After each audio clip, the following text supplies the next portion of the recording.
Good morning students. जैसा कि हमें पता है कि हम फर्स्ट यूनिट कर रहे हैं, उस यूनिट का नाम है रिप्रोडक्शन। रिप्रोडक्शन क्या होता है? रिप्रोडक्शन होता है ability of the organism to reproduce. तो किसी भी ऑर्गेनिज्म की क्षमता होना कि वो रिप्रोड्यूस कर सके, so as to ensure the survival of the species, ताकि उसकी स्पीशीज जो है वो सर्वाइव कर सके। कहने का मतलब ये कि अगर कोई स्पीशीज रिप्रोड्यूस नहीं करेगी तो वो एक्सटिंक्ट हो जाएगी। लेट्स से कि किसी जगह पे या किसी आइलैंड पे या किसी भी जगह पे 70 या 80 एलिफेंट्स है। अगर वो 70 और 80 एलिफेंट्स आगे जाके रिप्रोडक्शन नहीं करेंगे तो उनके बच्चे पैदा नहीं होंगे।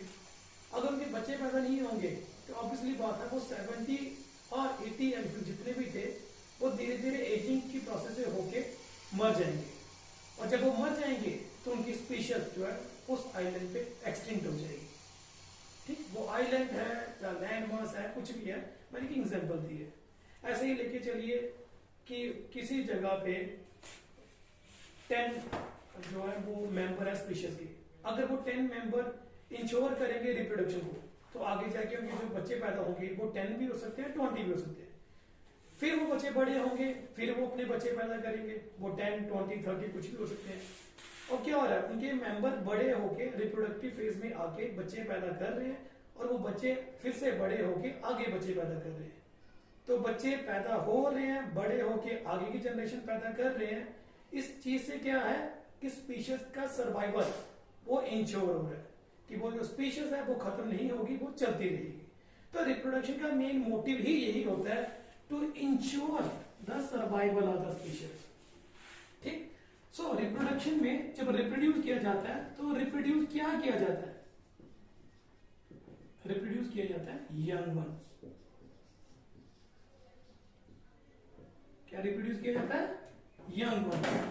ठीक, अब रिप्रोडक्शन कितने टाइप की होती है? रिप्रोडक्शन होती है 2 टाइप की। एक होती है by mean of asexual method और दूसरी होती है सेक्सुअल मेथड। तो रिप्रोडक्शन एसेक्सुअल मेथड से भी हो सकती है और सेक्सुअल मेथड से भी हो सकती है। ठीक, अब इन दोनों में क्या डिफरेंस है हम उसके बारे में स्टडी करेंगे।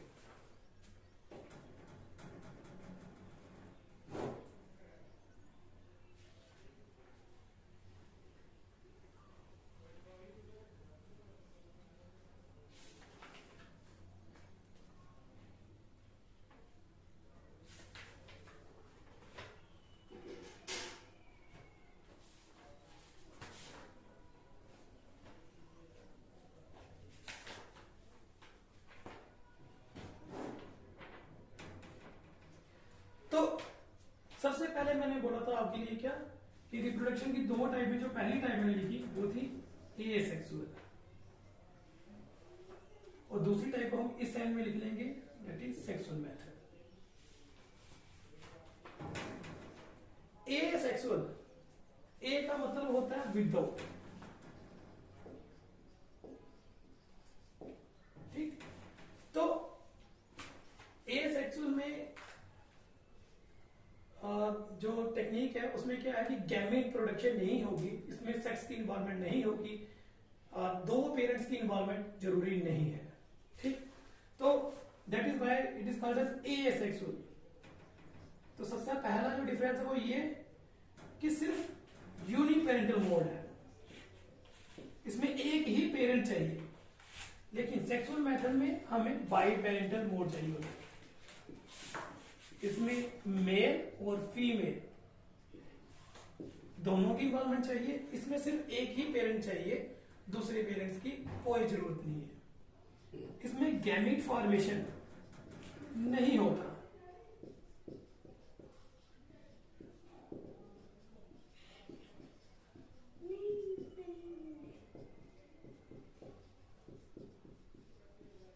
लेकिन इसमें गैमीट फॉर्मेशन होते हैं।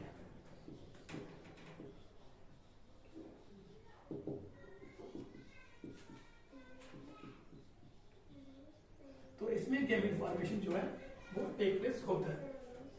फिर नेचुरली बात है, मैंने बोला एक ही पेरेंट की इन्वॉल्वमेंट होगी और इसमें गैमेट की जरूरत नहीं है। तो नेचुरली अगर गैमेट की जरूरत नहीं है तो जो नया इंडिविजुअल बन रहा है वो सोमैटिक सेल से बनेगा।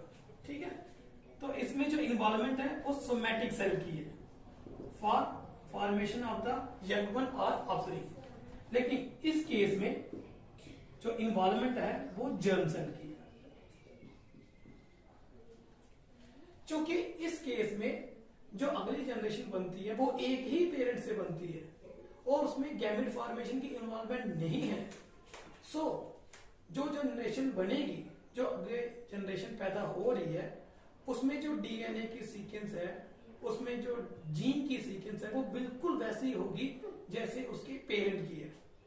क्यों? क्योंकि इसमें जेनेटिक रिकॉम्बिनेशन नहीं हुआ, उसकी सीक्वेंस में कोई चेंज आया ही नहीं, सो कोई वेरिएशन नहीं होगी यंग वन में।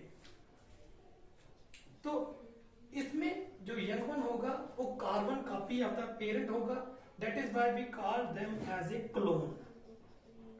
लेकिन इस केस में जो यंग वन है उसे हम बोलते हैं ऑफस्प्रिंग और यंग वन। वो क्यों? क्योंकि इसमें वो जो बच्चा पैदा हुआ है उसमें गैमेट फॉर्मेशन की फ्यूजन से वो उसकी आउटपुट है। तो इसमें जो बच्चा पैदा हुआ है उसमें कुछ जीन जो है वो फादर की साइड से आए हुए हैं, कुछ जीन जो है वो मदर की साइड से आए हैं। तो दोनों की जीन की फ्यूजन से वो बच्चा जो है पैदा हुआ है। इसका मतलब ये जो बच्चा है ना तो वो बिल्कुल कार्बन कॉपी मदर का होगा, ना वो कार्बन कॉपी फादर का होगा। ठीक, पहली बात होगी क्योंकि जीन दोनों साइड से है। दूसरा, जैसा कि हमें पता है वो जो बच्चा पैदा हुआ है वो गैमेट की फ्यूजन से हुआ है और गैमेट की फॉर्मेशन के टाइम पे आपको पता है कि म्योसिस की प्रोसेस होती है और म्योसिस के टाइम पे जेनेटिक रिकॉम्बिनेशन होता है।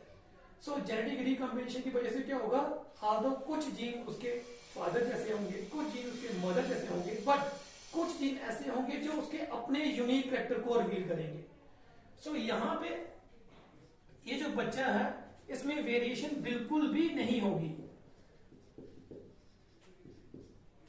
लेकिन यहां जो बच्चा है उसमें वेरिएशन काफी ज्यादा होगी अगर पेरेंट से कंपेयर किया जाएगा। तो यहां पे बच्चे में कोई वेरिएशन नहीं है, जैसे फादर था और मदर थी वैसा ही आगे बच्चा है। इसमें वेरिएशन काफी ज्यादा है। मैंने जैसे पहले ही बोल दिया, कुछ कैरेक्टर उसके मदर वाले होंगे, कुछ कैरेक्टर उसके फादर वाले होंगे, लेकिन कुछ कैरेक्टर ऐसे होंगे जो यूनिक है and pertain to that individual only. So evolutionary point of view से इसका कोई खास रोल नहीं है, क्योंकि इसमें जीन की वेरिएशन हो ही नहीं रही। लेकिन एवोल्यूशनरी पॉइंट ऑफ व्यू से इसका काफी ज्यादा रोल है, बिकॉज ये जो स्पीशीज है ये इवॉल्व कर रही है। तो ये स्पीशीज इवॉल्व कर रही है और यहाँ पे स्पीशीज की कोई भी एवोल्यूशन नहीं हो रही है। होपफुली आपको रिप्रोडक्शन और टाइप ऑफ रिप्रोडक्शन का पता चल गया होगा। इसके आगे जो मैंने वीडियो बनाया हुआ है वो है टाइप ऑफ एसेक्सुअल रिप्रोडक्शन। वो मैंने ऑलरेडी यूट्यूब में चढ़ाया हुआ है, आपको मैंने भेज दिया हुआ था। तो कुछ बच्चों को एसेक्सुअल और सेक्सुअल में डिफरेंस में समझ नहीं आ रही थी, तो ये आज का वीडियो उनके लिए था। होपफुली आपको इस टॉपिक का पता चल गया होगा। इन केस अगर आपको कोई भी क्वेरी है तो आप इससे पूछ सकते हो। Thank you.